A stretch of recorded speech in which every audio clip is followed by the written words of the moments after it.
ഒരു മഴക്കാലപ്പകലിൽ അമ്മ താറാവിന്റെ പഴയ കറുത്ത കുടയിൽ അജ്ഞാതമായി ഒരു പ്രകാശം തിളങ്ങി.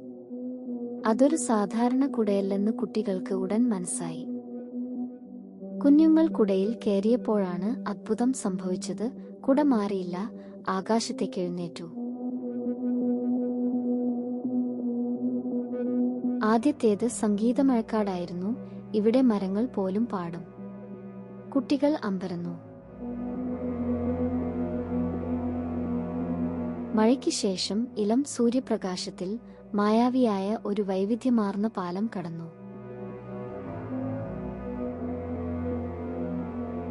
ഒരു വലിയ മരം മിന്നലിൽ നിന്നുണ്ടായത്. അതിന്റെ ശാഖകളിൽ വൈദ്യുതി തിളങ്ങുന്നു. ഭയം, ആവേശം. ഒരു തടാകത്തിൽ ഇരുന്ന പോടുകൾ. അവ പേപ്പർ ബോട്ട്സ്. ചെറിയവയെന്നോ കരുതരുത്, ഇവ ജീവിക്കുന്നു.